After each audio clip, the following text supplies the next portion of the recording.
to going from, because a lot of people may not even realize that you worked barefoot for the first part, right? I mean, Yeah. what became the change there? Because I can't even imagine working barefoot. I look at, obviously like uh, Kevin Von Erich and, and yourself and Snuka, but Right back. yeah, to see you working barefoot on those early, I was just like, I mean, it makes sense, you would think with the martial arts tie-in, but where did that become where you're just like, no, I need to get some boots, or this is not what I want to do? Definitely, there was a defining absolute moment. But I like going barefoot because I grew up watching Matt Riddle. Pause for pop. You were the pre-bro.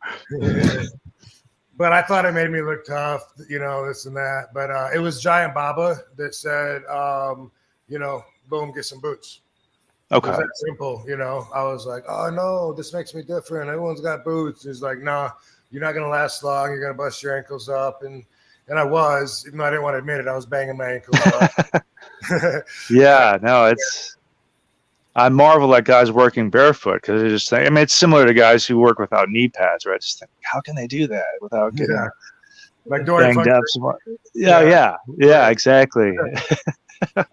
But I'm glad though that he made me wear boots. Looking back at it, I always wore boots with the thinnest sole, either amateur boxing boots at first, and then really thin sole wrestling shoes like Atomics for a long time. Right. And I didn't even have an actual wrestling boot made until I was in WWE for a while. So it might have been, maybe it was after I even came back from my knee injury. So that would be like 2005. Like I always used Atomics up till a point, and then I had them made with super thin sole so that I would feel comfortable, jumping and landing in the corner, because a lot of guys want to add height to their, on their boots so they appear bigger or whatever. Walk on stilts. I'm going to be right. It's like Frankenstein. That would work. Yeah. So, but Giant Baba, it's weird because for some reason Japan gets left out of a lot of my bios that third parties do, and it was such a big part of my career. But it was also Giant Baba that got me to start airbrushing my outfits, which became which became a mainstay to this day. Yeah. So that started in Japan. Wow.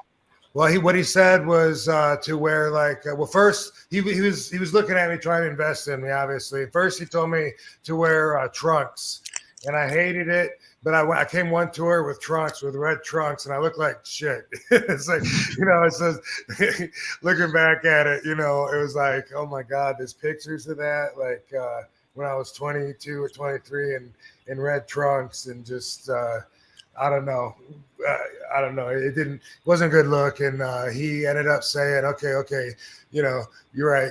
Go back to your unitards. But he said, maybe get like some bright colors, because I had black and red, and then eventually I got like this light blue. But when he said that, and the Rockers were popular on TV, so I knew what he meant. I don't know if he mentioned that, but I was thinking of that when he was saying, like get bright colors, something on your outfit. So I went to an airbrush artist. Hey man, I got this idea, and the guy is a good friend of mine, Joe Holland, still airbrushes my most. So cool.